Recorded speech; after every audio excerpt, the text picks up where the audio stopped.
بہلول کا نام آپ نے سنا ہوگا، یہ مشہور مجاذیب میں سے یہ مجذوب گزرا ہے۔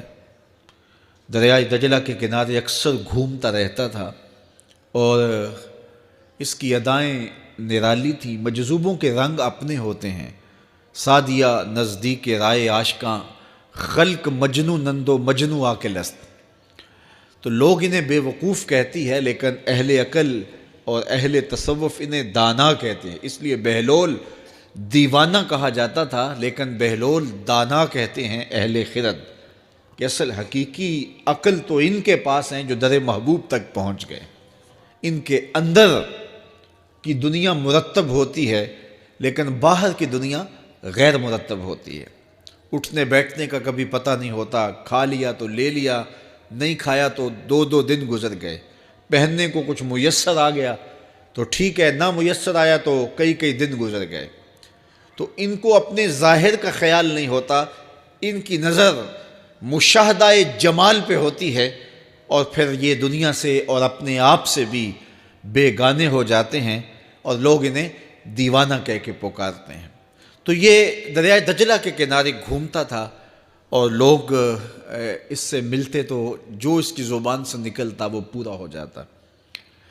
تو ایک دن دریائے دجلہ کے کنارے یہ گھوم رہا تھا کہ ہارون رشید اپنے مکان کی، اپنے محل کی چھت پہ ٹہلتے ٹہلتے بہلول کو دیکھتا ہے، تو خادموں کو کہا کہ ذرا اسے میرے پاس حاضر کرو۔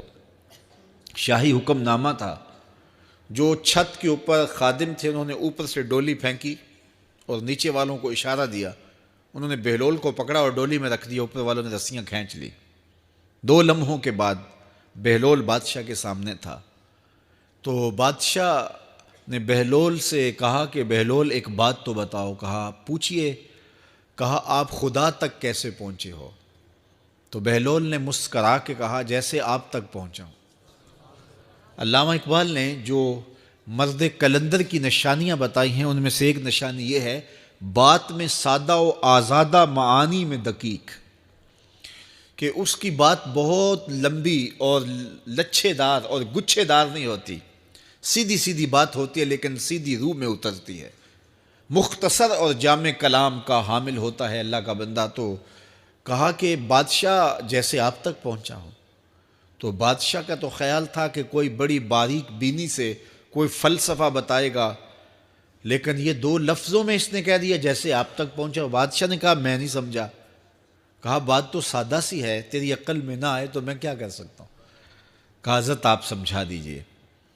تو بہلول نے کہا کہ حضرت میں خود آنا چاہتا تو دیوان خانے میں جاتا، درخواست لکھ کے لے جاتا، پھر جمع ہوتی، پھر کئی واسطوں سے ہوتے ہوئے آپ تک پہنچتی، آپ پھر مجھے وقت دیتے ملاقات کا، 6 ماہ بعد، سال بعد۔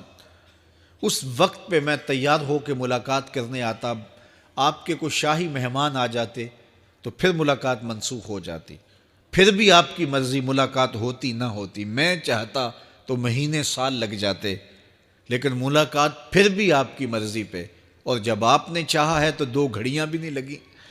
تو کہا بندہ چاہے تو کروڑوں سال بھی بیت جائیں، اس کے قرب کی کوئی انتہا نہیں ہے، لیکن جب وہ چاہے تو 2 گھڑیاں بھی نہیں لگتی۔ تو کہا کہ قل ان کنتم تحبون اللہ فاتبعونی یحببکم اللہ، کہ اگر تم اللہ سے محبت کرتے ہو تو آسان طریقہ تمہیں بتا دیتے ہیں، میرے محبوب کی چوکھٹ پہ آ جاؤ، اللہ اکبر، جس کو تم ڈھونڈنے نکلے تھے وہ تمہیں وہاں مل جائے گا۔